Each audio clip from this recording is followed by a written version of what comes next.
dos permisiones expresarme en francés porque tenemos una costumbre, si tienes una visita, hablar si es posible en el idioma del visitante. La segunda es excepcionalmente alargarme, porque es una ocasión muy importante para nosotros inmigrantes. Si permiten, voy a entrar en el tema. Et je voulais dire à tous ceux qui sont ici, merci de venir, de participer à ce travail, qui est l'aboutissement d'un processus très important. Parce que depuis des années, plus de 10 ans, depuis l'arrivée en masse d'émigrés en Espagne, Aragon, dont Saragossa est la capitale, a eu une politique spéciale en direction des émigrés. Comme la politique espagnole est particulière en Europe, celle de l'Espagne, en tout cas celle de Aragon, que je connais mieux, est particulière et spéciale. On nous a accueillis d'une façon exceptionnelle. Avant de parler des autorités qui nous facilitent la chose, la population elle-même. Et le témoignage, c'est cette dame qui a parlé, cette dame de Truel qui a parlé d'un Gadiaga. Et c'est sûr qu'un Gadiaga est du Sénégal ou du Mali. Il y a beaucoup d'individus, des éléments particuliers, femmes et hommes de Saragossa, qui individuellement appuient des immigrés. Je suis dans les associations, je sais. Quotidiennement, les gens aident. Là, j'attire l'attention des journalistes qui sont là, les gens de la communication. Quand il y a un élément négatif, des policiers ont un accrochage, il y a mort, c'est médiatisé. Mais les actions, les bonnes actions, les actions de bienfaisance, en général, on les passe sous silence. Pour revenir aux autorités, on nous a permis ici, à Saragossa, il y a eu plusieurs plans. Parce que quand on est arrivé, chacun allait de son côté. Et Sénégal, ils cherchent des Sénégalais. Gambien, ils cherchent des Gambiens. Et même dans Gambie, chacun cherche les gens de son village ou de son ethnie ou en tout cas des parents. Ils ont dit, premièrement, il y a eu une politique pour éviter les conflits entre ceux qui viennent d'arriver et les autochtones. Là, c'est important, c'est préventif pour éviter les conflits. Après, ils ont beaucoup lutté pour l'intégration. Ils nous ont financé même pour apprendre nos langues. Quand je dis ils, ce sont les autorités, principalement la mairie de Saragossa et la délégation aussi du gouvernement régional. C'est des actions concrètes que nous avons vécues depuis des années. Et il y a eu la création de Afrique Agua. Ils nous ont mis en contact avec des ONG qui nous ont encadrés.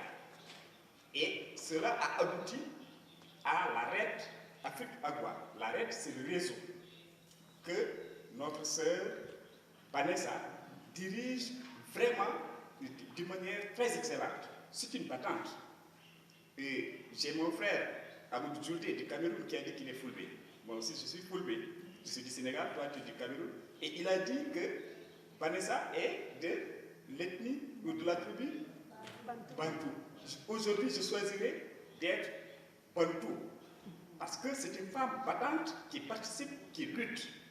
J'ai dit que s'il y avait plusieurs Vanessa, vraiment, on allait décoller et montrer aux autorités d'ici qu'on peut participer à transformer les choses.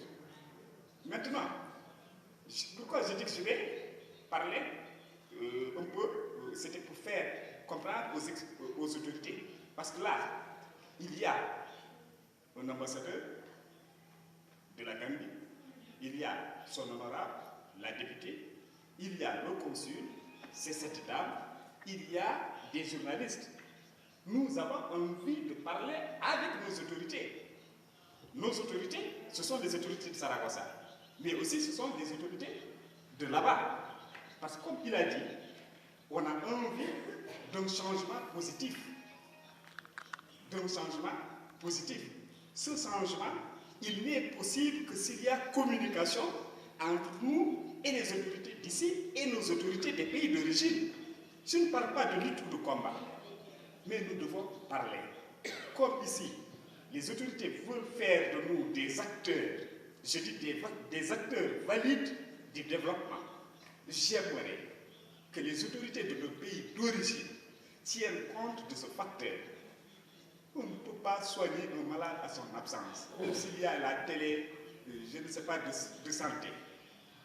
Nous n'avons pas besoin qu'on décide à notre place, qu'on nous invite, qu'on demande notre opinion.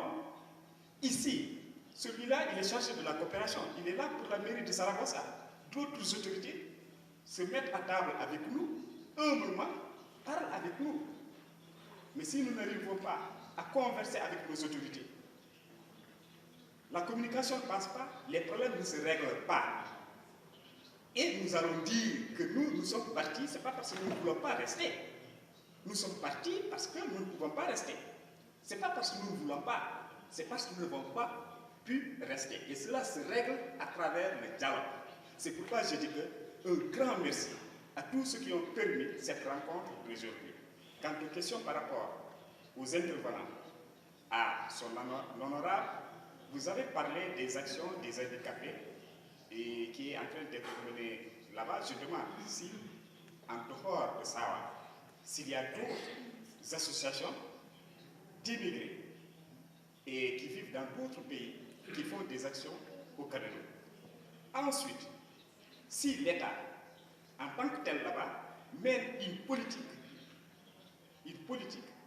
pour faciliter la vie des immigrés, pour qu'ils retournent, pour qu'ils vivent dans le pays. Parce que, par exemple, rien que la couverture sanitaire, et là, l'Espagne est une exception encore. Tu te dis, je rentre, je ne peux même pas me soigner. Je ne peux pas me soigner.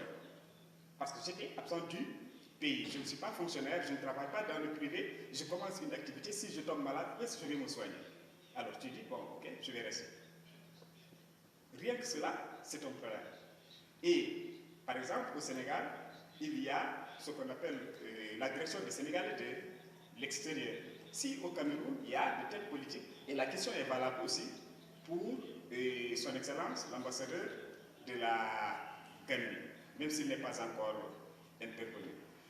Non, je voulais dire à ceux de la communication, de la télé diaspora et de la radio locale, ce qui nous importe le plus, c'est, comme a dit Amadou Djoudé, on veut le changement. Mais le changement, il n'est pas donné en cadeau. Il s'arrache. Et nous comptons avec, comment ça s'appelle, les radios. Parce qu'on sait que si on récrimine, on écrit, on fait tout, il n'y a pas de changement. Mais il suffit qu'une radio où on écrit pour que les gens réagissent. Donc on compte avec vous. Et il ne faut pas montrer que nous avons fait ceci, cela. Mais c'est la bonne gouvernance qu'on veut. C'est la transparence.